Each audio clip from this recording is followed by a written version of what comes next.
सुखो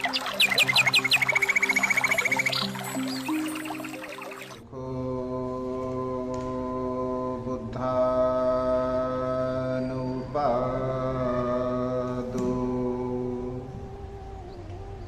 सुखा सद्धम्मदेशना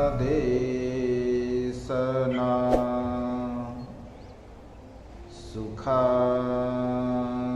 संघस्य सामग्री समगानं तपो सुखो।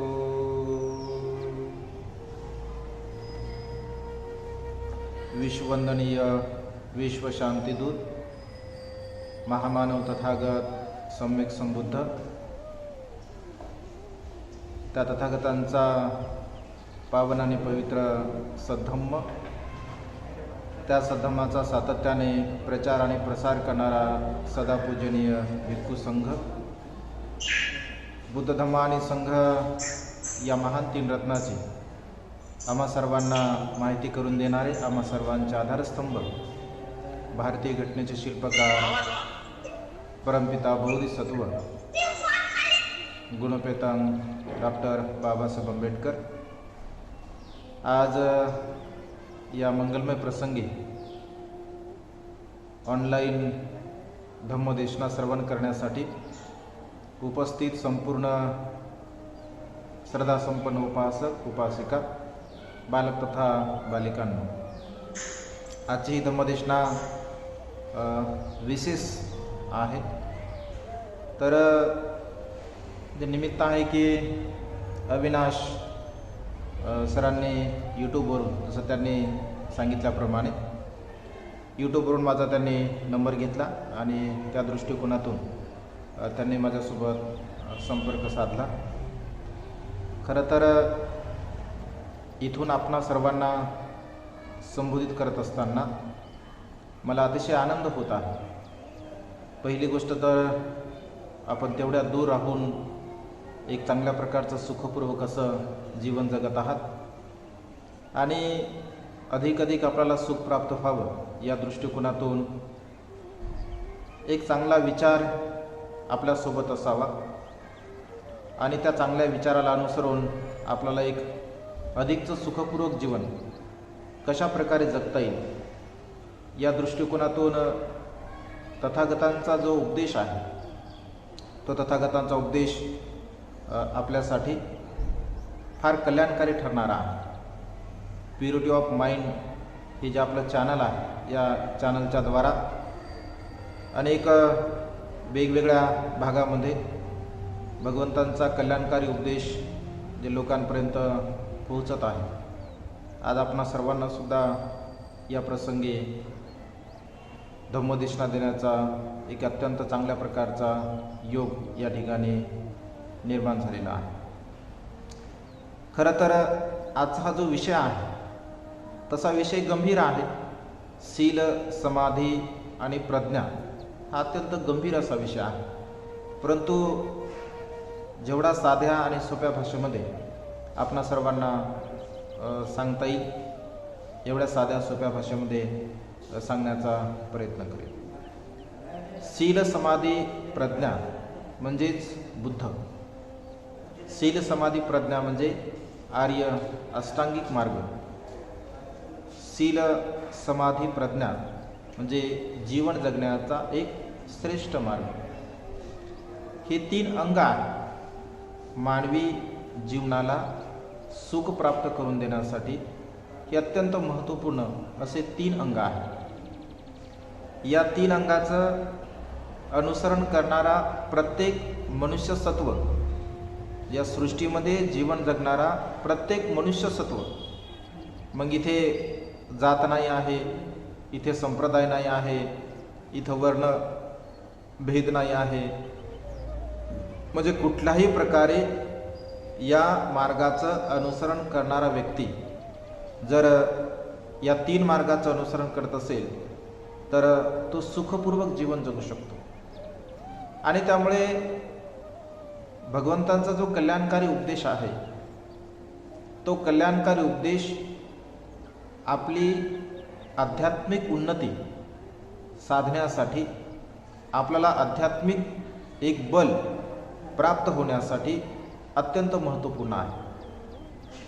मानवी जीवन या नित्य क्षणभंगुर आहे, नष्ट होणार आहे, परिवर्तनशील आहे.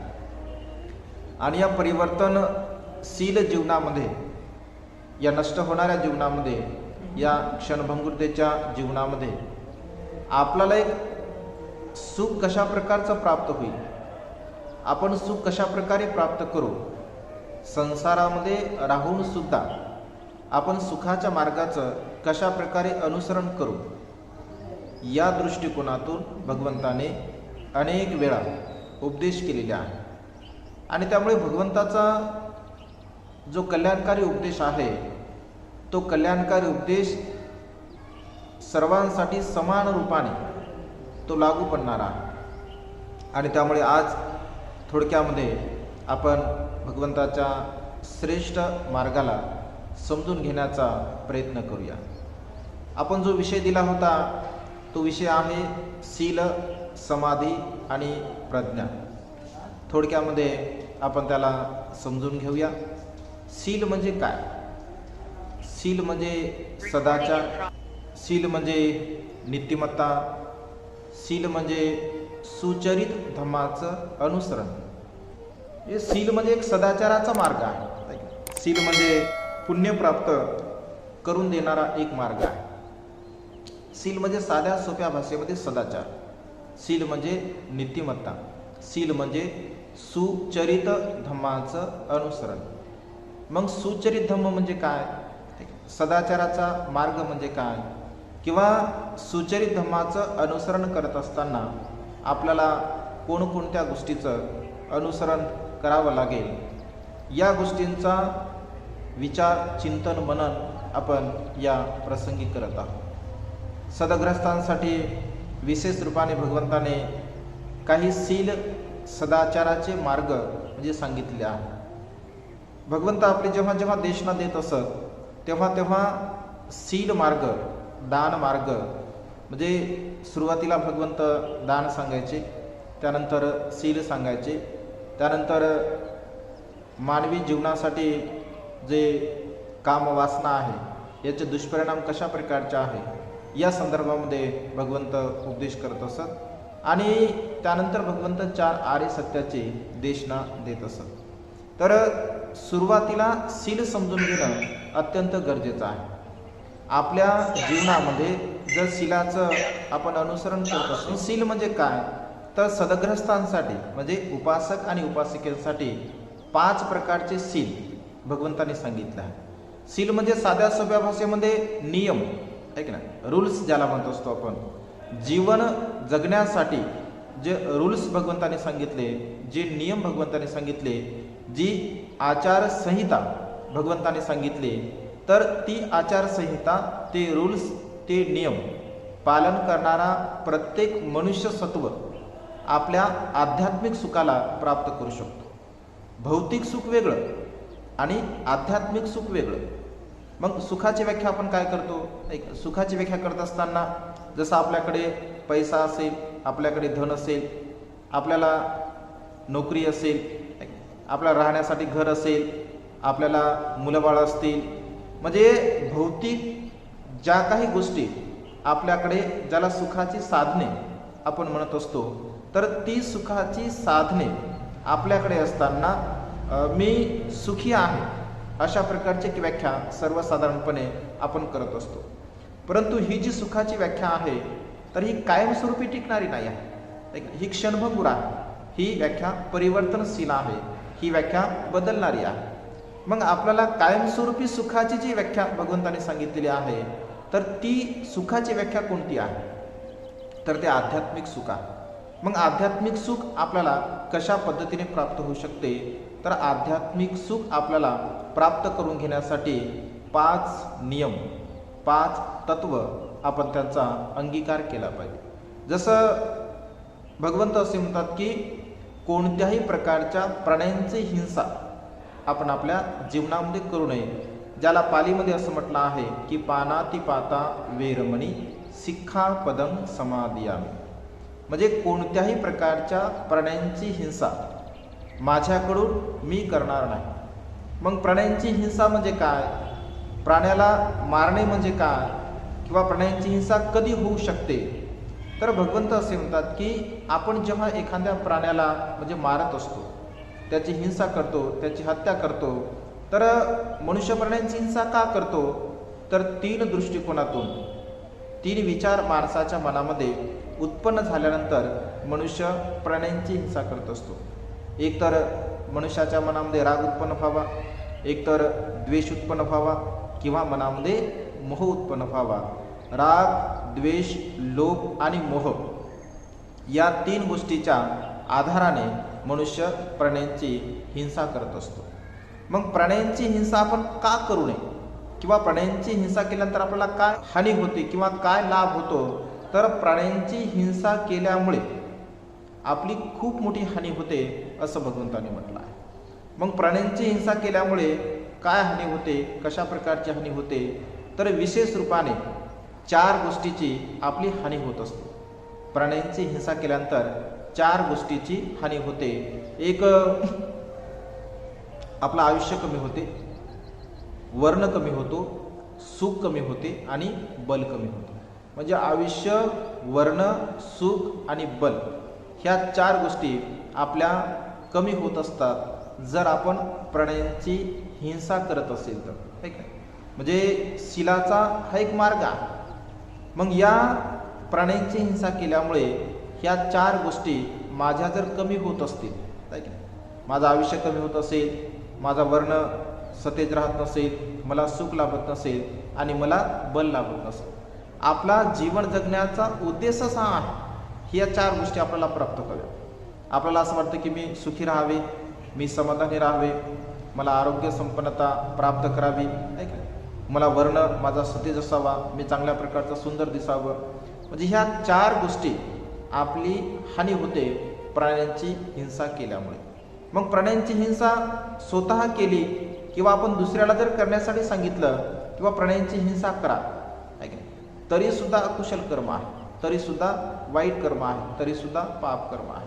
म्हणजे स्वतःही आपण प्राण्यांची हिंसा करू नये आणि इतर सुद्धा, म्हणजे इतरांना सुद्धा आपण कधीही प्राणी हिंसा त्यांनी करावं अशा प्रकारचे आपण त्यांना ऑर्डर्स देऊ नये.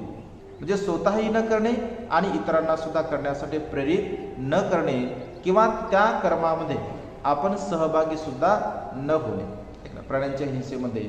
मग प्राण्यांची हिंसा का करू नये, भगवंत असे म्हणतात की आपलं जे जीवन आहे हे आपलं जीवन अत्यंत प्रिय आहे, ठीक आहे, आपलं जीवन आपल्याला अत्यंत प्रिय आहे.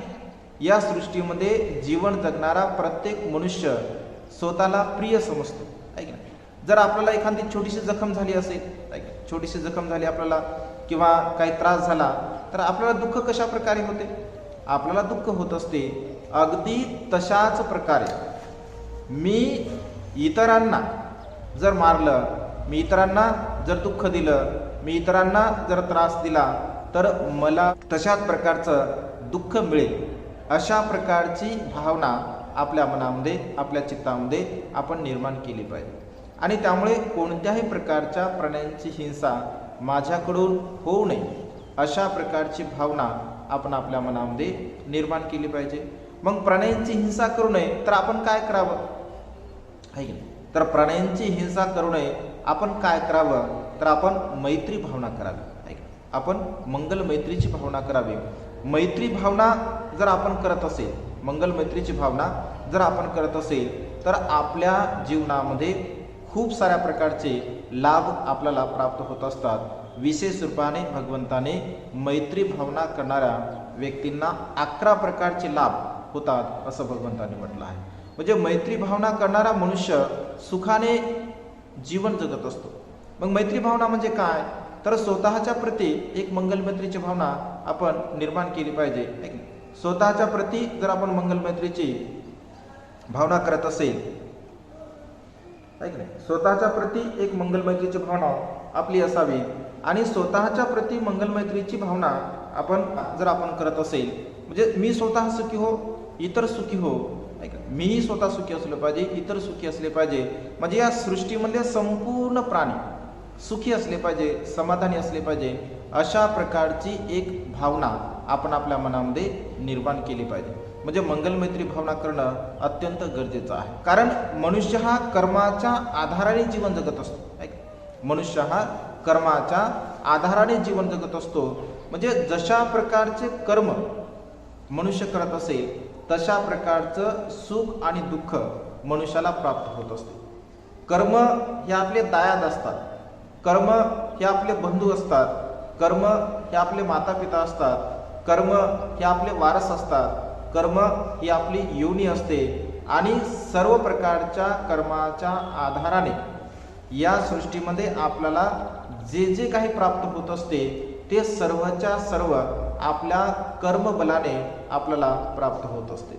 आणि त्यामुळे कर्म करत असताना नेहमी विचारपूर्वक कर्म केले पाहिजे. कर्म करत असताना विचारपूर्वक कर्म केले पाहिजे. कर्म केल्यानंतर जर आपल्याला पश्चाताप होत असेल, कर्म केल्यानंतर जर आपल्याला दुःख होत असेल, कर्म केल्यानंतर जर आपण असा विचार करत असेल की अरे रे, हे कर्म मी उगाच केलं, हे कर्म मी करायला पाहिजे नव्हतं, तर त्याचा लाभ आपल्याला काही होत नाही. त्यामुळे कर्म करण्याच्या पूर्वी आपण विचार केला पाहिजे की हे कर्म माझ्याकडून झालेलं आहे आणि असं कर्म माझ्याकडून व्हायला पाहिजे नव्हतं. कारण कर्म करून जर आपल्याला पश्चाताप होत असेल तर त्याचा लाभ आपल्या जीवनामध्ये आपल्याला काही होत नाही. आणि त्यामुळे कर्म करताना अत्यंत विचारपूर्वक आपण आपल्या जीवनामध्ये कर्म केले पाहिजे. जर विचारपूर्वक आपण आपल्या जीवनामध्ये जर कर्म करत असेल तर निश्चितपणे त्याचा लाभ आपल्या जीवनामध्ये आपल्याला होत असतो. आणि प्राण्यांची हिंसा करत असताना आपण फार विचारपूर्वक जीवन जगण्याचा प्रयत्न केला पाहिजे. भगवंत असे म्हणतात की आपल्याला काय लाभ होतो, काय फायदा होतो, काय हानी होते. तर म्हणजे अशा प्रकारचं जसं की अविनाश सरांनी बोलताना सुद्धा म्हणजे सांगितलं, म्हणजे त्यांच्या घरामध्ये असणारं जे सस्याचं पिल्लू आहे ते जे मृत्यूला प्राप्त झालं आणि ते मृत्यूला प्राप्त झाल्यामुळे त्यांना अत्यंत दुःख झालं, त्यांना अत्यंत वेदना झालेल्या आहे. कारण का वेदना होतात आपल्याला का दुःख होते? आपल्या जवळचा एखादा प्राणी ज्याच्यावरती आपण जीव लावतो, ज्याच्यावरती आपण प्रेम करतो किंवा त्याला आपण खूप चांगल्या प्रकारचं सांभाळतो, अगदी मुलासारखं आपण त्यांना जीव लावतो. आणि अशा प्रकारचा व्यक्ती म्हणजे अशा प्रकारचा प्राणी जेव्हा आपल्यापासून आपल्याला सोडून जातो किंवा कारण भगवंत असे म्हणतात की पियोबी दुःखा, प्रिय व्यक्ती आपल्याला सोडून जाणे हे दुःख आहे. हे मनुष्याच्या संदर्भामध्ये जरी भगवंताने सांगितलं असेल तरी सुद्धा जे जे प्रिय आहे, जे जे आपल्याला आवडणार आहे, जे जे आपल्याला प्रिय आहे ते आपल्याला जेव्हा सोडून जात असते तर तेव्हा आपल्याला दुःख होत असते. म्हणून प्रिय व्यक्ती सोडून जाणे, प्रिय वस्तू आपल्यापासून दूर जाणे हे सुद्धा एक दुःखकारक आहे, अशा प्रकारे भगवंताने म्हटलं आहे. म्हणजे असं का होतं? कारण त्या प्राण्यांच्या प्रती एक आपल्याला जिव्हाळा असते, एक आपुलकी असते, एक प्रेमाची भावना असते. आणि त्या प्रेमाच्या भावनेमुळे आपल्याला दुःख होते, आपल्याला कष्ट होते, आपल्याला वेदना होत असतात. त्याच्यामुळे भगवंत असे म्हणतात की कोणत्याही प्रकारच्या प्राण्यांची आपण जाणून बुजून हिंसा करू नये, जाणून बुजून आपण हत्या करू नये. कारण जाणून बुजून जर आपण प्राण्यांची हत्या करत असेल, हिंसा करत असेल तर आपल्याला सुद्धा तशाच प्रकारचं दुःख भोगावं लागत असतं. आपण जसं कर्म करेल, कारण कर्माचा दायाद मनुष्य आहे. तुम्ही जशा प्रकारचे कर्म करसाल तशा प्रकारचं सुख आणि दुःख तुमच्या जीवनामध्ये तुम्हाला प्राप्त होत असते. आणि त्यामुळे आपल्या जवळचे जे प्राणी म्हणजे मृत्यूला प्राप्त होत असतात. कारण जन्म आणि मृत्यू हे सर्वश्रेष्ठ सत्य आहे. या सर्वश्रेष्ठ सत्याला आपण समजून घेतलं पाहिजे की जन्मास येणारा प्रत्येक मनुष्यसत्व मृत्यूला प्राप्त होत असतो. जन्मास येणारा प्रत्येक प्राणी मृत्यूला प्राप्त होत असतो. मग तो कोणत्याही प्रकारचा प्राणी असो, तो मनुष्य प्राणी असो, तो पाळीव प्राणी असो, ऐक नाही, कोणत्याही प्रकारचा प्राणी असो, म्हणजे जेवढं आयुष्य जे त्याला लाभत असतं फक्त तेवढंच आयुष्य त्यांना मिळत असते. आपण अधिकचं आयुष्य त्यांना देऊ शकत नाही, ऐक नाही. आपल्या हातामध्ये काहीही नसते. निसर्गाच्या नियमाला अनुसरून त्याला जेवढं आयुष्य लाभलं तेवढं ते जीवन जगलेलं असतो. आणि जेव्हा मनुष्याचं आयुष्य किंवा प्राण्यांचं आयुष्य जे संपतं तेव्हा प्राणी किंवा मनुष्य या निसर्गामधून निघून जात असतो. त्याच्यामुळे आपण जे दुःख करतो, आपण जे शोक करतो किंवा आपल्याला ज्या वेदना होत असतात ऐक नाही, तर ते दुःख, ते कष्ट, त्या वेदना आपण पूर्णपणे नष्ट करण्याचा प्रयत्न केला पाहिजे. कारण त्या सत्यतेला, त्या सत्य भावनेला आपण समजून घेतलं पाहिजे. त्या सत्य भावनेला जर आपण समजून घेत असेल तर निश्चितपणे आपल्या जीवनामध्ये आपल्याला सुख प्राप्त होत असते आणि त्यामुळे कोणत्याही प्रकारच्या प्राण्यांची हिंसा आपण आपल्या जीवनामध्ये करू नये. सिद्धार्थ गौतमाच्या जीवनामधला आपण प्रसंग आठवतो ऐक ना, जेव्हा सिद्धार्थ गौतम आपल्या शेतावरती म्हणजे त्या ध्यान साधना करत असतो, तर ध्यान साधना करत असताना आकाशामधून एक हंस नावाचा पक्षी ऐक ना सिद्धार्थाच्या बाजूला पडतो. सिद्धार्थ विचार करतो की हा निरुपद्रव प्राणी आहे ऐक ना. अशा प्रकारच्या निरुपद्रवी प्राण्यांना म्हणजे जो कोणाला त्रास देणार आहे ऐक ना, तो कोणालाही त्रास देणार नाही आहे, अशा प्रकारच्या प्राण्याला कोणी का मारलं असेल, कशासाठी मारलं असेल, अशा प्रकारची भावना त्यांच्या चित्तामध्ये निर्माण होते. आणि लगेच तो पक्षी ते घेतात, त्याला त्याचे जखम धुवून काढतात, त्याला मलमपट्टी करतात आणि त्याच्यावरती म्हणजे औषधोपचार करून त्यांना ऊब देण्यासाठी आपल्या उत्तरीय वस्त्रामध्ये त्यांना गुंडाळतात. अगदी थोड्या वेळामध्ये त्या ठिकाणी देवदत्त येत असतो आणि देवदत्त म्हणतो की सिद्धार्था, मी एका उडणाऱ्या पक्षाला बाण मारलेला आहे, तू त्याला बघितला आहे का? तेव्हा सिद्धार्थ म्हणतो की होय, मी त्याला बघितला आहे.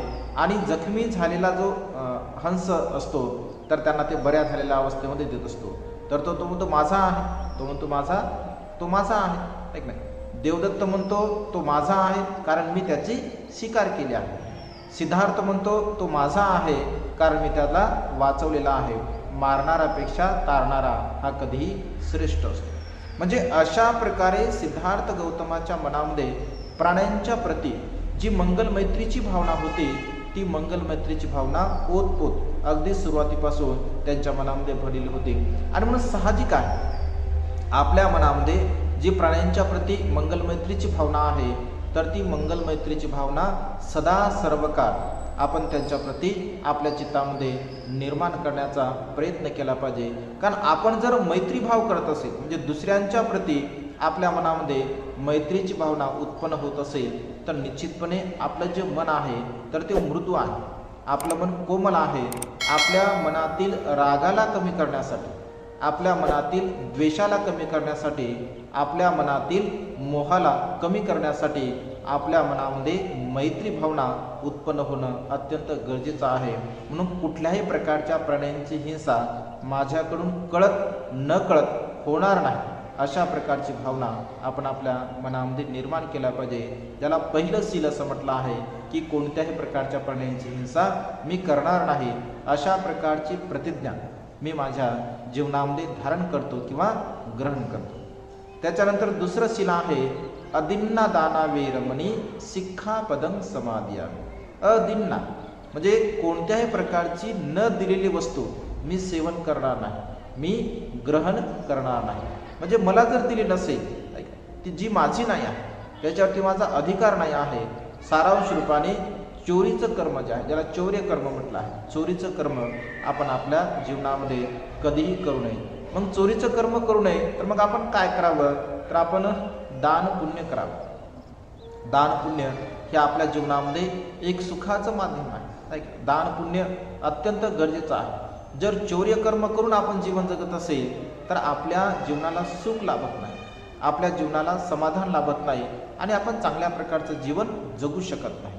त्याच्यामुळे आपण जे काही कमावत असतो, बाबासाहेब असं म्हणतात की आपल्या कमाईचा 20वा हिस्सा धम्म कार्यासाठी आहे की नाही. म्हणजे गोरगरीब असतील, अनाथ असतील, असह्य असतील, जे गरजू लोक असतील, तर अशा प्रकारच्या लोकांना आपण आपल्या कमाईचा हिस्सा आपण दान स्वरूपामध्ये म्हणजे दिला पाहिजे.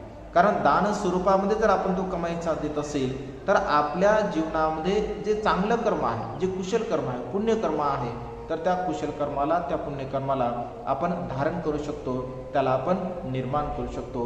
आणि आपल्या मनामध्ये ही भावना सदा सर्व का असली पाहिजे की माझ्या स्वकमाईचा थोडाफार हिस्सा मी दान कर्म स्वरूपामध्ये करून माझ्या जीवनामध्ये पुण्य संपादन करण्याचा प्रयत्न करेल. कारण चौर्य कर्म करणारा मनुष्य तो एकतर भीतीने जीवन जगत असतो, त्याला अनेक प्रकारची भीती असते, त्याला दंड होण्याची भीती असते, त्याला शिक्षा होण्याची भीती असते, त्याची उपजीविका योग्य प्रकारे होत नाही का, त्याचे जो परिवार असतो तो परिवार सुखपूर्वक जीवन जगू शकत नाही किंवा सुरक्षित राहू शकत नाही, तो स्वतः सुरक्षित राहू शकत नाही, तो स्वतः सुखाने झोपू शकत नाही.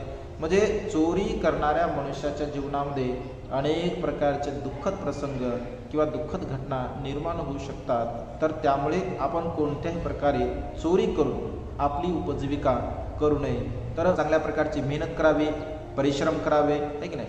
मेहनत करून परिश्रम करून आपण पैसा कमवा, धन कमावं आणि त्या धनाचा उपयोग आपल्या जीवनामध्ये सुख प्राप्त करण्यासाठी आपण करावा. त्यानंतर तिसरं शील आहे कामे सुमिच्छाचारा वेरमणी सिक्खापदं समादियामि. म्हणजे कामे सुमिच्छा म्हणजे कामभाव, कामराग, कामरती ज्याला म्हटलं आहे.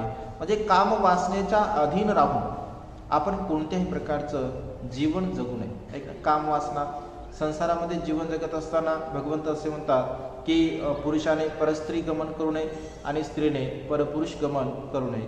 म्हणजे संसारामध्ये राहत असताना आपण संतुष्ट भाव आपल्या मनामध्ये निर्माण केला पाहिजे. ज्याला अनाचाराची भावना आपण म्हणतो असतो, अकुशल भावना, अनाचाराची भावना आपण आपल्या जीवनामध्ये कधीही निर्माण करू नये. त्याच्यानंतर चौथं शील आहे मुस्सावादा वेरमणी सिक्खापदं समादियामि. म्हणजे खोटं बोलू नये, निंदा नालस्ती करू नये, चहाडी चुगली करू नये आणि व्यर्थ बडबड करू नये.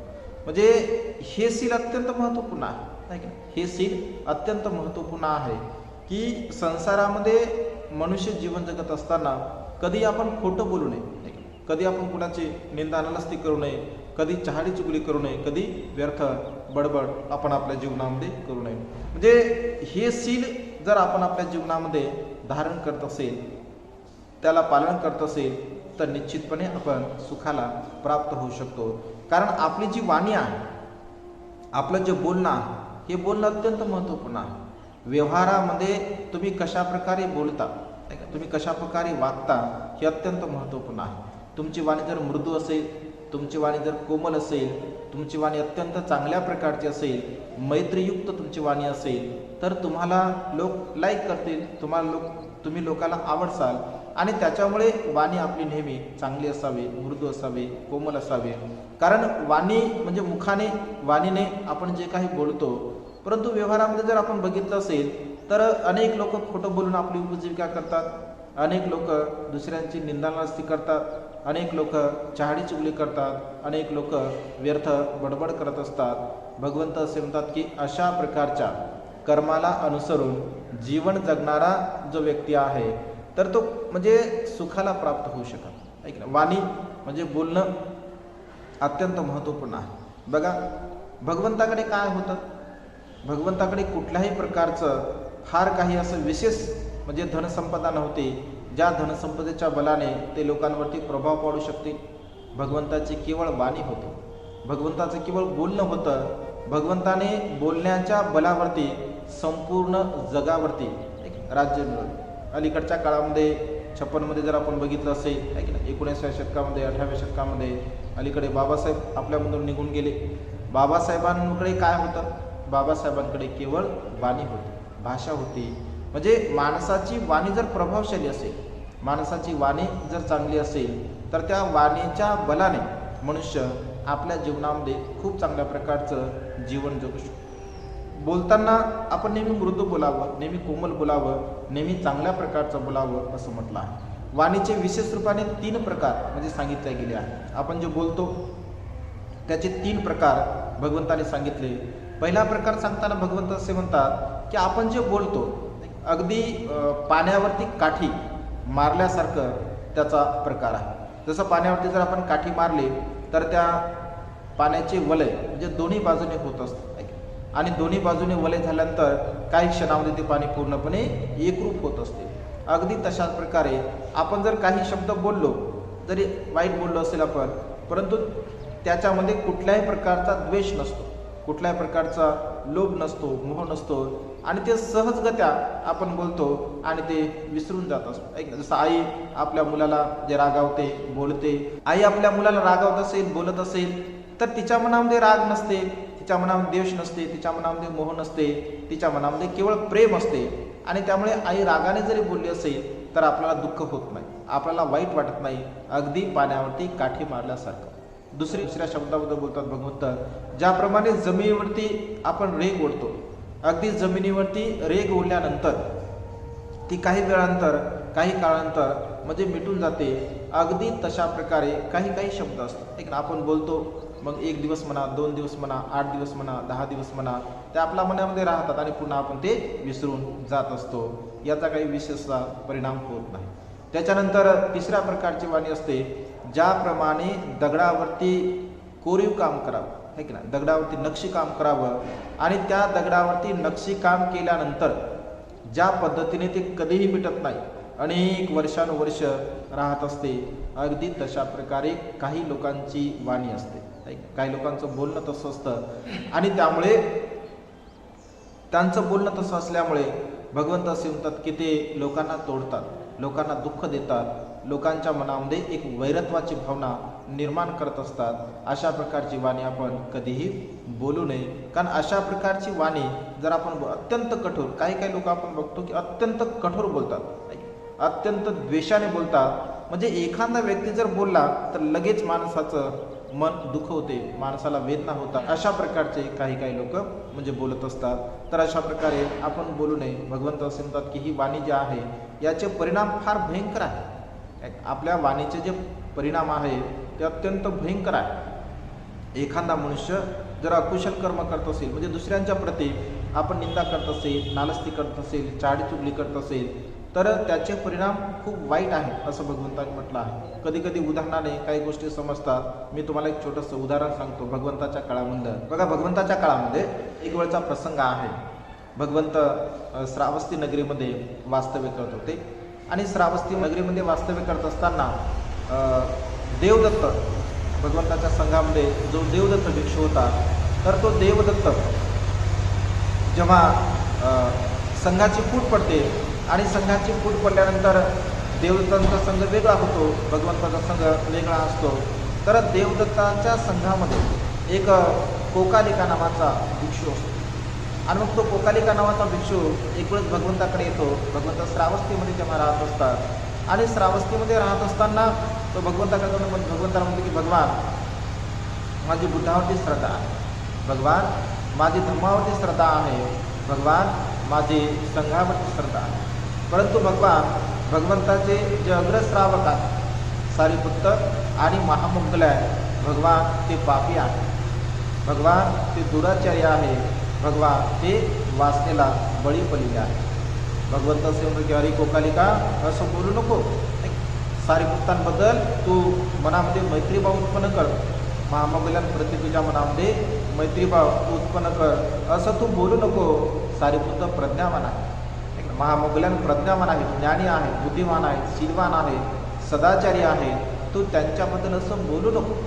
तेव्हा कोकालिका म्हणतो की नाही भगवान, माझी बुद्धावर श्रद्धा आहे, माझी धर्मावर श्रद्धा आहे, माझी संघावर श्रद्धा आहे. परंतु भगवान सारीपुत्र महामंगलान पापी आहे, दुराचारी आहे, वासनेला बळी पडलेले आहे. पहिल्यांदा बोलतो, दुसऱ्यांदा बोलतो, तिसऱ्यांदा बोलतो. भगवंत त्याला समजून सांगण्याचा प्रयत्न करतात, परंतु तो काही ऐकत नाही. कारण मनुष्याच्या मनामध्ये राग असेल, द्वेष असेल, लोभ असेल किंवा कोणाच्या प्रती जर ईर्ष्या मनुष्याच्या मनामध्ये असेल, ऐक ना, मीपणाची, अहमपणाची, गर्वाची जर भावना मनुष्याच्या चित्तामध्ये असेल तर मनुष्य कोणाचं ऐकत नाही. ऐक ना, समोरचा व्यक्ती कोण आहे, कशा प्रकारचं जीवन जगतो, तो कोणत्या फळाला प्राप्त झालेला आहे, एक प्रकारची आपल्याला जाणीव नसते. आणि कोणत्याही प्रकारची जाणीव नसल्याने जर आपण असं बोलत असेल तर त्याचे परिणाम, त्याचा विपाक आपल्या जीवनामध्ये अत्यंत भयंकर असतो. त्यामुळे आपण नेमकं कोणाच्या प्रती बोलत आहोत, आपण कोणाची चाडीचुगली करत आहोत, आपण कोणाची निंदानास्ती करत आहोत, आपण कोणाच्या प्रती व्यर्थ बडबड करत आहोत, अशा प्रकारची भावना आपल्या मनामध्ये आपण निर्माण करणं अत्यंत गरजेचं आहे. म्हणजे प्रत्येक मनुष्याचं चरित्र, कोणाचं शील परिपक्व असते, कोणाची प्रज्ञा परिपक्व असते, कोणाची समाधी परिपक्व असते. म्हणजे कोणता मनुष्य कशा प्रकारचं जीवन जगतो, कोणत्या अवस्थेने जीवन जगतो, त्याच्या मनाची शुद्धता किती परिपूर्णता आहे हे आपण जाणू शकत नाही, कारण आपल्याला त्याचं ज्ञान नसते. त्याच्यामुळे कधीही आपण कोणाच्याही प्रती अंदाज बांधू शकत नाही. कोणाच्याही प्रती आपण असा अंदाज लावू शकत नाही की हा व्यक्ती म्हणजे कशा प्रकारचा आहे. जर आपल्याला खात्रीपूर्वक जर एखादी गोष्ट माहीत असेल तरच आपण त्या प्रती बोलावं. जर आपल्याला त्याच्या प्रती माहीत नसेल तर आपण कधीही बोलू नये असं भगवंतांनी म्हटलं आहे. आणि मग कोकालिका अशा प्रकारचं बोलतो, सारीपुत्त पापी आहे, महामोगल्यान पापी आहे, दुराचारी आहे, आणि त्यानंतर तो भगवंताला वंदन करतो आणि निघून जातो. बघा, भगवंताचे अग्रश्रावक सारीपुत्त आणि महामोगल्यान जे की अत्यंत सिलवान होते, अत्यंत सदाचारी होते, अत्यंत गुणवान होते, प्रज्ञेमध्ये अग्र होते. असं म्हटलंय की भगवंताच्या समोर जर एखादा संकल्प आपण करत असेल तर तो संकल्प तात्काळ क्षणी म्हणजे पूर्ण होत असतो. कोणताही संकल्प भगवंताच्या समोर बसून जर आपण एखादा संकल्प करत असेल तर तो संकल्प पूर्णत्वात जात असतो. आणि हा भगवंताच्या समोर बसून भगवंताच्या अग्रश्रावकाबद्दल त्यांची निंदा करतो, त्यांची नालस्ती करतो. काही क्षणांतर तो उठून जातो. उठून गेल्यानंतर असं म्हटलं, साहित्यामध्ये असा उल्लेख आहे की अगदी छोटे छोटे मोहरीसारखे फोडं त्याच्या संपूर्ण शरीरावरती येत असतात. पुन्हा ते मोहरीसारखे फोडं आणखी थोडे मोठे होतात आणि ते मुगासारखे होतात. मुगासारखे झालेली फोडं पुन्हा आणखी मोठे होतात, ते हरभऱ्यासारखे होतात. हरभऱ्यासारखे झालेली फोडं पुन्हा मोठे होतात, ती बोरासारखे होतात. बोरासारखी झालेली फळं पुन्हा मोठी होतात, ती आवळ्यासारखी होतात. आवळ्यासारखी झालेली फळं पुन्हा मोठी होतात, ती लिंबासारखी होतात. लिंबासारखी झालेली फळं पुन्हा मोठी होतात, ती बेलासारखी होतात. आणि पूर्णतः ते पिकतात आणि फुटतात आणि रक्त आणि पूड अशा प्रकारच्या अवस्थेमध्ये तो दुर्गतीला प्राप्त होतो असतो, मृत्यूला प्राप्त होतो. कशाचा परिणाम आहे? भगवंत असे म्हणतात की कोणाच्या प्रती आपण निंदानलस्ती करत असेल, चहाडी चुगली करत असेल, व्यर्थ बडबड करत असेल, म्हणजे हे वाणीचे कर्म जरी त्यांनी केले असतील तरी शारीरिक रूपाने त्यांना तशा प्रकारच्या वेदना भोगाव्या लागल्या, मानसिक वेदना त्यांना भोगाव्या लागल्या आणि अशा प्रकारच्या दुःख स्थितीमध्ये तो जीवन जगू लागला. आजही व्यवहारामध्ये आणखी एक उदाहरण आपल्याला पाहायला मिळते वाणीच्या संदर्भामध्ये, कारण हे अत्यंत महत्त्वपूर्ण आहे. लोक खोटं बोलतात, निंदानलस्ती करतात, चहाडी चुगली करतात, व्यर्थ बडबड करतात आणि अत्यंत रसाळ वाणीने, अत्यंत मोजमजेने अशा प्रकारचं कर्म मनुष्य करत असतात. भगवंताच्या काळामध्ये एक छोटंसं उदाहरण आहे. एकदा मासे पकडणारा व्यक्ती कोळी मासे पकडण्यासाठी जात असतो. म्हणजे समजून तुम्हाला समजावं या दृष्टिकोनातून सांगत आहे. तर मासे पकडण्यासाठी गेल्यानंतर त्याला खूप सारे मासे भेटतात आणि खूप सारे मासे भेटल्यानंतर त्या खूप साऱ्या माशामध्ये एक सुवर्ण मासा असतो, सोन्याच्या कलरचा मासा असतो. आणि मग तो सुवर्ण मासा भेटल्यानंतर पूर्वीच्या काळामध्ये अशी पद्धती होती किंवा एखादी चांगली वस्तू जर भेटली तर ती आपण राजाला दिली पाहिजे, नाही की नाही? कारण राजा एक प्रतिष्ठेचं लक्षण असायचं ना, राजा म्हणजे प्रतिष्ठित व्यक्ती. आणि मग ती मासी राजाकडे म्हणजे घेऊन जात असते. आता राजाला असं वाटतं किंवा एवढी सुंदर मासी आहे, मग तो काय करतो की दौंडी पिटवतो आपल्या नगरामध्ये आणि सर्व लोकांना बोलवतो की बघा माझ्याकडे अशा प्रकारचा एक सुंदर असा मासा आहे. अलीकडच्या शेजारच्या बाजारच्या राजाला सुद्धा तो बोलवतो आणि मग अशा प्रकारचं प्रदर्शन तो भरवत असतो. प्रदर्शन भरवल्यानंतर तो मासा असं मुख खोलतो, तोंड खोलतो आणि तोंड खोलल्याबरोबर त्या माशाच्या मुखातून एवढी दुर्गंधी म्हणजे येत असते, भयानक अशी दुर्गंधी पडते. आणि दुर्गंधीने म्हणजे एवढी दुर्गंधी असते की तिथे असणारी असंख्य लोक मूर्छित होत असतात. म्हणजे एवढी भयानक दुर्गंधी त्या ठिकाणी निर्माण होत असते. मग अशा प्रकारचा प्रसंग केल्यानंतर ते सर्वच्या सर्व लोक भगवंताकडे जातात. राजा भगवंताकडे जातो आणि भगवंताकडे गेल्यानंतर तो मासा सुद्धा घेऊन जातो भगवंताकडे. मासा घेऊन गेल्यानंतर ते म्हणते भगवान याची काया बघा किती सुंदर आहे, हा सुवर्ण रंगाचा आहे, सुवर्ण कलरचा आहे, परंतु भगवान याच्या मुखातून अत्यंत दुर्गंधी येत आहे. भगवंत म्हणतात की महाराज तुम्हाला माहीत आहे का, भिक्षूंनो तुम्हाला माहीत आहे का, हा कधीतरी पूर्वजन्मामध्ये भिक्षू होता आणि पूर्वजन्मामध्ये भिक्षू असताना याने शरीराचे कर्म खूप चांगले केले. शरीराचे कर्म याने खूप चांगले केले, परंतु याची वाणी मात्र अत्यंत दुर्गंधयुक्त होती. हा कधी खरं बोलत नव्हता, हा नेहमी खोटं बोलायचा, हा नेहमी निंदामस्ती करायचा, हा नेहमी चाडी चुगली करायचा, हा नेहमी व्यर्थ बडबड करायचा. आणि या वाणीच्या कर्माला अनुसरून याची वाणी अशा प्रकारची म्हणजे झालेली आहे. म्हणजे कर्म जसे आपण करत असेल, कायेचे कर्म म्हणजे शरीराचे कर्म जर आपण चांगल्या प्रकारचे करत असेल तर आपल्याला शरीराचं सौंदर्य म्हणजे लाभत असतं. अनेक लोक आपण बघतो अत्यंत सुंदर असतात, अत्यंत मनमोहक असतात. काही लोक अत्यंत क्रूप असतात, अत्यंत दिसण्यासाठी चांगले नसतात. तर भगवंत असे म्हणतात की हा म्हणजे आपल्या पूर्वकर्माचा एक परिणाम असतो. आपण कायेचे कर्म जर चांगले कर्म करत असेल तर आपल्याला काया सुंदर प्राप्त होते. आपण वाचेचे कर्म जर चांगले करत असेल तर आपली वाणी मधुर होते, आपली वाणी गोड होते, आपली वाणी चांगल्या प्रकारची आपल्याला प्राप्त होत असते. आपण मनाने जर चांगले कर्म करत असेल, कधी राग करत असेल, द्वेष करत असेल, लोभ करत असेल, मोह करत असेल तर आपली प्रज्ञा विकसित होते. आपल्या मनामध्ये मैत्रीभाव अधिक जागरूक होतो आणि त्याच्यामुळे आपल्या काया वाचा आणि मनाने एकंदरीत आपण कुशल कर्म आणि पुण्यकर्म जर केले तर निश्चितपणे आपल्या जीवनामध्ये आपल्याला लाभ होत असतो. आणि त्याच्यामुळे आपण वाणी म्हणजे बोलत असताना आपण नेहमी मृदू बोलावं, नेहमी चांगलं बोलावं, नेहमी मैत्रीयुक्त बोलावं. जर आपल्याला चांगलं बोलता येत नसेल तर आपण शांत राहावं, आपण बोलू नये. परंतु मात्र आपण कोणाची निंदामस्ती, चाडी चुगली, व्यर्थ बडबड आपल्या जीवनामध्ये कधीही करू नये, कारण त्याचे परिणाम आपल्या जीवनामध्ये आपल्याला फार भयंकर मिळत असतात. त्याच्यानंतर 5वं शील आहे सुरा मेर यमज्ज प्रमाद ठाणा वेरमणी शिक्षापदम समाधियामी. म्हणजे मी कुठल्याही प्रकारची कच्ची किंवा पक्की नशिली पदार्थाचं सेवन करणार नाही. ज्याच्यामध्ये दारू असेल, सिगारेट असेल, एक नाही अफीण असेल, गांजा असेल, चरस असेल किंवा जे काही ज्या पदार्थाने मनुष्याला नशा प्राप्त होत असते अशा प्रकारच्या कोणत्याही नशेचं आपण सेवन करू नये. कारण भगवंत असे म्हणतात की हे शील अत्यंत महत्त्वपूर्ण आहे.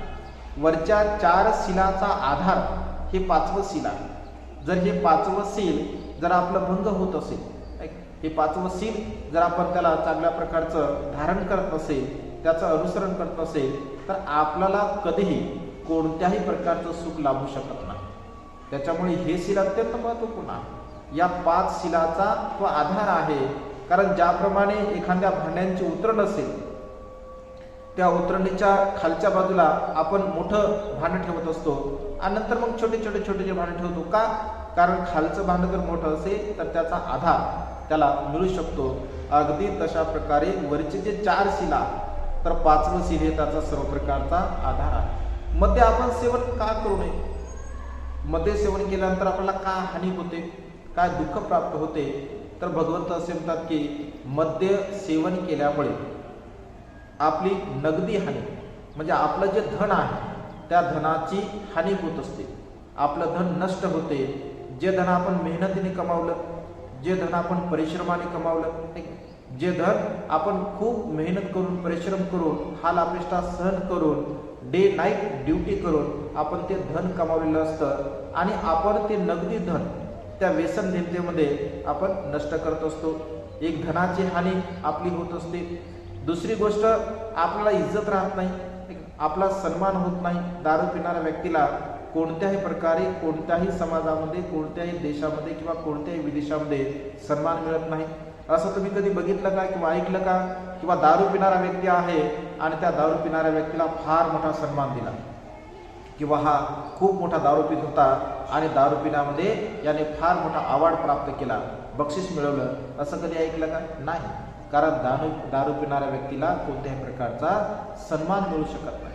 त्याच्यानंतर भगवंत असे म्हणतात की दारू पिणाऱ्या व्यक्तींचे वैरी जास्त निर्माण होतात, वैरत्व भाव वाढत असतो, त्याचे भांडणं होतात, त्याचा वैरत्व भाव वाढतो, त्याच्यामुळे भांडणं त्याचे घरी होत असतात. त्याच्यानंतर दारू पिणारा व्यक्ती हा नेहमी असुरक्षित असतो, तो सुरक्षित नसतो.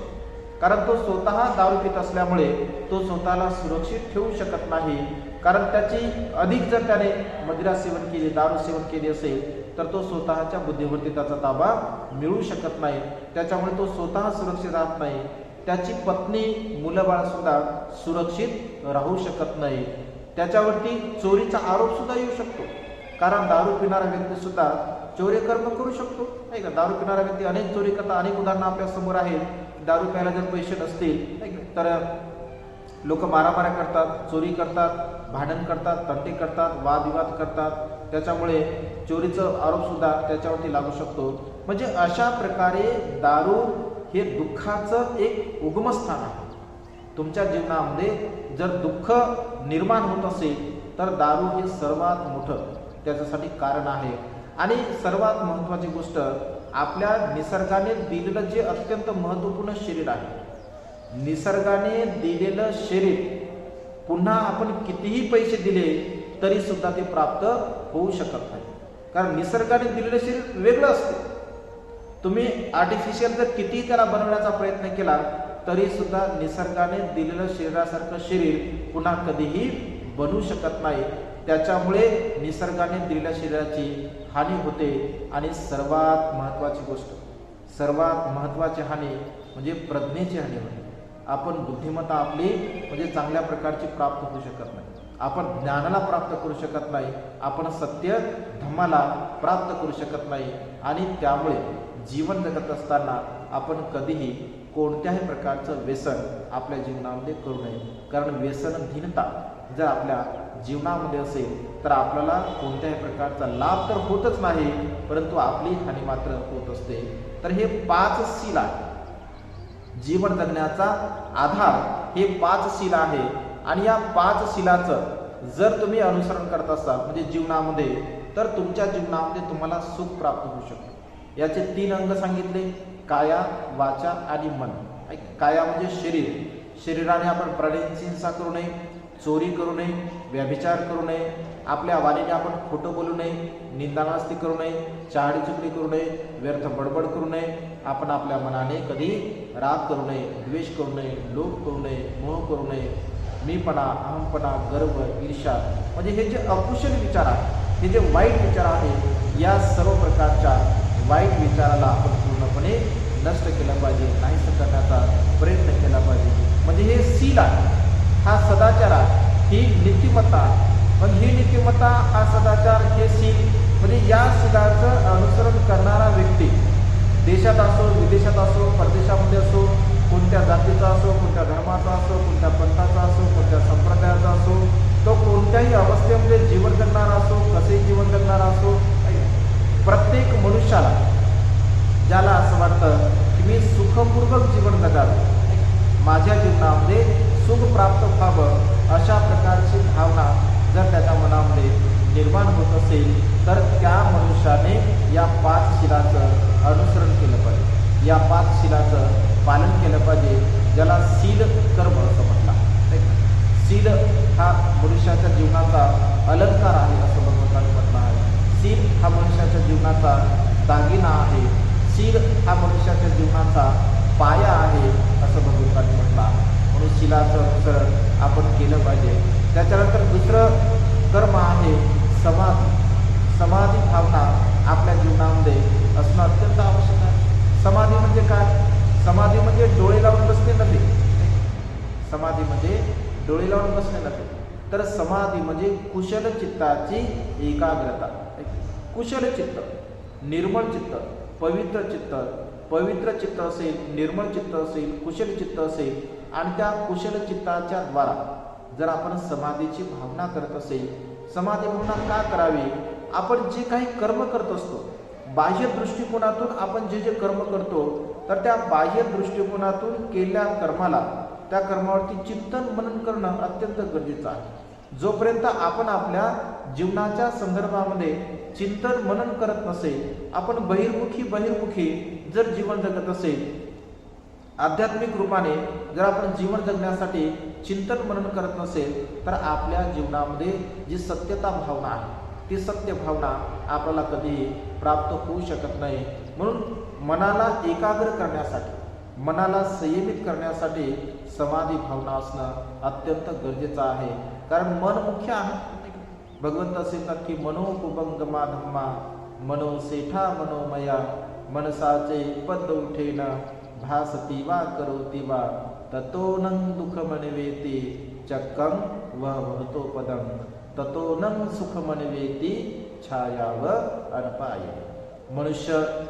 मनुष्याचं मन हे मुख्य आहे. मन मनोमय आहे. मनुष्य जशा प्रकारचं कर्म करेल, चांगलं कर्म करत असेल तर मनुष्याला चांगल्या प्रकारचं सुख लाभू शकते, त्याच्या जीवनामध्ये सुख प्राप्त होऊ शकते, है की नाही. मग त्याचं सुख कसं प्राप्त होऊ शकते? ज्याच्या सोबत त्याची जी सावली आहे ती सावली कधी त्याला सोडून जात नाही. अगदी तशाच प्रकारचं सुख त्याला प्राप्त होऊ शकते. परंतु तो जर अकुशल कर्म करत असेल, वाईट कर्म करत असेल, पाप कर्म करत असेल तर दुःख त्याचा पाठलाग तसंच करतं ज्याप्रमाणे बैलाच्या पायाचा पाठलाग गाडीची चाके करत असतात. अगदी तशाच प्रकारचं दुःख त्या मनुष्याचा पाठलाग करत असते.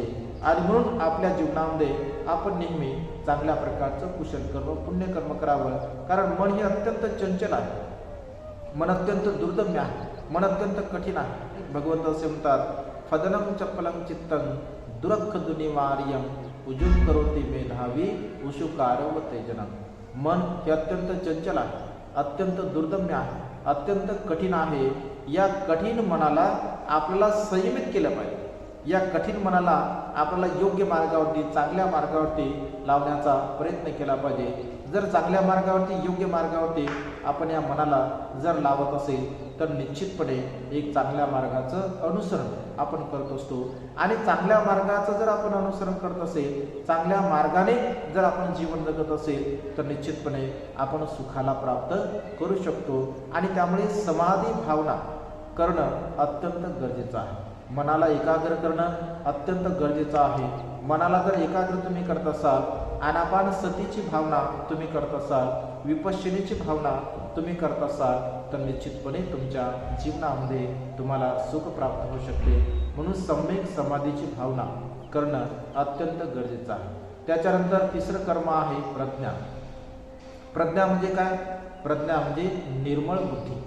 प्रज्ञा म्हणजे ज्ञान, निर्मळ ज्ञान, सत्य ज्ञान, योग्य ज्ञान. मग ज्ञान कशाचं? ऐका, ज्याला सम्यक दृष्टी असं म्हटलं आहे. दृष्टी आपली योग्य असावी, दृष्टी आपली चांगली असावी.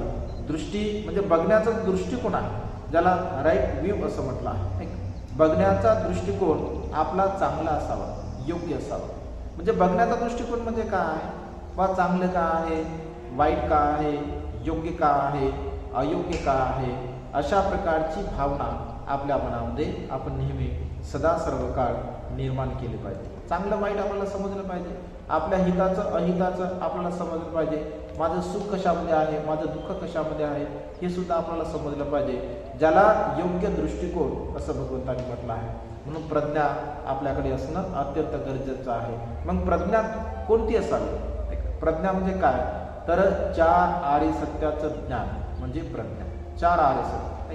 पहिला आर्य सत्य आहे दुःख आर्य सत्य, दुसरा आहे दुःख समुदय आर्य सत्य, तिसरा आहे दुःख निरोध आर्य सत्य आणि चौथा आहे दुःखातून मुक्त होण्याचा मार्ग, ज्याला दुःख समुदय प्रतिपदा मार्ग असं म्हटलं आहे. म्हणजे दुःख म्हणजे काय? या चार गोष्टीचं ज्ञान आपल्याला असणे म्हणजे प्रज्ञा प्राप्त होणे असं आहे. चार गोष्टीचं ज्ञान असणं अत्यंत गरजेचं आहे.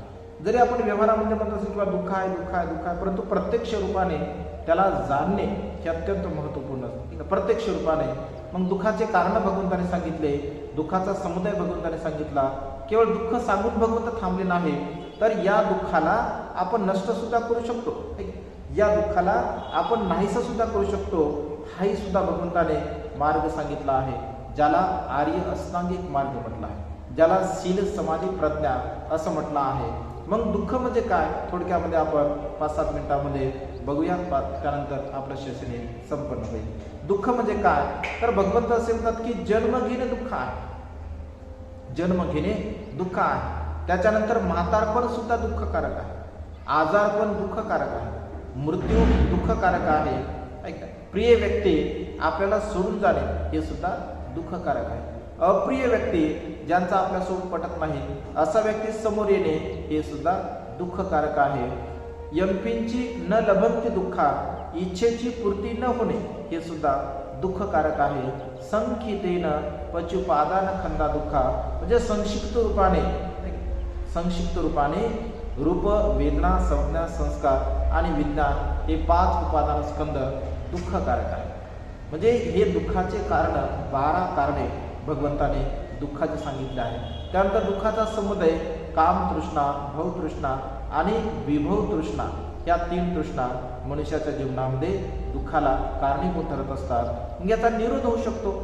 याला नष्ट करता येतं, याला नाहीसं करता येतं. मग नाहीसं करण्याचा मार्ग कोणता आहे? शील समाधी प्रज्ञा हा नाहीसं करण्याचा मार्ग आहे. मग शील समाधी प्रज्ञा म्हणजे काय? तर शील समाधी प्रज्ञा म्हणजे आर्य अष्टांगिक मार्ग. आर्य अष्टांगिक मार्ग म्हणजे सम्यक दृष्टी, सम्यक संकल्प, सम्यक वाचा, सम्यक कर्मांत, सम्यक आजीविका, सम्यक व्यायाम, सम्यक स्मृती आणि सम्यक समाधी. सम्यक दृष्टी म्हणजे काय? बघण्याचा दृष्टिकोन, चांगला आणि वाईट हा बघण्याचा दृष्टिकोन आपल्याकडे असा, म्हणजे चांगलं का आहे, वाईट का आहे हा दृष्टिकोन आपल्याकडे असेल तर त्याला सम्यक दृष्टी असं भगवंतांनी म्हटलं आहे. किंवा माझ्या हिताचं का आहे, माझ्या अहिताचं का आहे, माझं सुख कशामध्ये आहे, माझं कल्याण कशामध्ये आहे, माझा फायदा कशामध्ये आहे, माझा तोटा कशामध्ये आहे, ही भावना आपण जाणली पाहिजे, ज्याला सम्यक दृष्टी असं म्हटलं आहे. सम्यक संकल्प, संकल्प आपले चांगले असावे. जीवन जगत असताना नेहमी चांगले संकल्प आपण करावे. संकल्प म्हणजे का? आपले उद्देश, ध्येय, एम्स आपलं जे आहे तर ते संकल्प चांगले असावे, योग्य असावे, चांगल्या मार्गाचे असावे. म्हणजे आपण केलेले संकल्पामुळे कोणाला दुःख होणार नाही, कोणाला वेदना होणार नाही, कोणाला कष्ट होणार नाही, अशा प्रकारची भावना आपण आपल्या मनामध्ये निर्माण केली पाहिजे, ज्याला सम्यक संकल्प असं म्हटलं आहे. विशेष रूपाने भगवंत असे म्हणतात की माझं सर्व प्रकारचं दुःख नष्ट हो, मी सुखाच्या मार्गाला प्राप्त हो, निर्वाणगामी अवस्था मला प्राप्त हो, अशा प्रकारची भावना आपण निर्माण केली पाहिजे. असा संकल्प आपण केला पाहिजे. सम्यक वाचा आपण बघितली, चांगली वाणी आपण बघितली. त्याच्यानंतर सम्यक दृष्टी, सम्यक संकल्प, सम्यक वाचा, सम्यक कर्मांत, कर्म चांगले असावे. सकर्म हे आपले नेहमी चांगले असावे. चांगले कर्म जर आपण करत असेल तर आपला लाभ आपल्या जीवनामध्ये होऊ शकतो. कारण जसे कर्म तसं फळ असते, आहे की नाही? जसं कर्म आपण पेरू संसारामध्ये तसं फळ आपल्याला प्राप्त होते. म्हणून नेहमी चांगल्या प्रकारचं कर्म आपण केलं पाहिजे. त्याच्यानंतर सम्यक कर्म, सम्यक आजीविका, आपली आजीविका चांगली असावी. आपण चोरी करून आपली उपजीविका करू नये, आपण हत्यार विकून आपली उपजीविका करू नये, आपण विष विकून आपली उपजीविका करू नये, आपण मांस विकून आपली उपजीविका करू नये, वेश्या व्यवसाय करून आपण आपली उपजीविका करू नये. तर सम्यक मार्गाने, योग्य मार्गाने आपण आपली उपजीविका करण्याचा प्रयत्न केला पाहिजे. त्यानंतर सम्यक व्यायाम, सम्यक व्यायाम, योग्य व्यायाम, चांगला व्यायाम, ज्याप्रमाणे शरीराला सुदृढ बनवण्यासाठी, बलवान बनवण्यासाठी आपण व्यायाम करतो, अगदी तशा प्रकारे मनाला सुदृढ बनवण्यासाठी, मनाला बलवान बनवण्यासाठी आपण मनाचा व्यायाम केला पाहिजे. मग मनाचा व्यायाम कोणता आहे? चांगला विचार उत्पन्न झाला आहे त्याला जाणणे, त्याला समजून घेणे आणि त्या विचाराला वाढवणे. वाईट विचार उत्पन्न झाला आहे त्याला जाणणे, त्याला समजून घेणे आणि त्या वाईट विचाराला नष्ट करणे, याला सम्यक व्यायाम असं म्हटलं आहे. सम्यक स्मृती, आपली स्मृती म्हणजे जागरूकता, सजगता, जागरूकता आपल्या जीवनामध्ये असणं अत्यंत गरजेचं आहे. स्मृतिभाव असणं अत्यंत गरजेचं आहे. आपण स्मृतिवान असेल तर आपण चांगल्या प्रकारचं कार्य, योग्य प्रकारचं कार्य करू शकतो. आणि सम्यक समाधी म्हणजे कुशलचित्ताची एकाग्रता. अशा पद्धतीने शील समाधी प्रज्ञा अर्थात आर्य अष्टांगिक मार्ग अर्थात बुद्ध म्हणजे अशा प्रकारे या शीलाचं अनुसरण करून, शील समाधी प्रज्ञेचा अभ्यास करून आपण आपल्या जीवनामध्ये सुखाच्या मार्गाचं नियमितपणे अनुसरण केलं पाहिजे. कारण सुख हे मनुष्याच्या जीवनामध्ये अत्यंत महत्त्वपूर्ण आहे. आपल्या जीवनाचा उद्देशच मी सुखी असावे, मी समाधानी असावे, माझा परिवार सुखी असावा, समाधानी असावा, अशा प्रकारची भावना आपण निर्माण करत असतो. ज्याला असं वाटतं की मी सुखी असावे, समाधानी असावे, मी खूप चांगल्या प्रकारचं जीवन जगावं, तर त्याने निश्चितपणे शील समाधी प्रज्ञेचा अभ्यास करावा. शील, कर्म, दान, पुण्य आणि प्रज्ञा या 3 गोष्टीला धारण करावे आणि आपल्या जीवनामध्ये खूप चांगल्या प्रकारचं जीवन जगून मानवी जीवन सफल बनवण्याचा आपण प्रयत्न करावा. आजच्या या मंगलमय प्रसंगी अधिक न बोलता आपण एवढ्या वेळापर्यंत ही देशना श्रवण केली. निश्चितपणे आपणा सर्वांच्या प्रती एक मंगलमैत्रीची भावना व्यक्त करतो आणि देशना संपन्न करतो. सर्वांचं मंगल हो, सर्वांचं कल्याण हो, सर्वांना दीर्घ आयुष्य लाभो.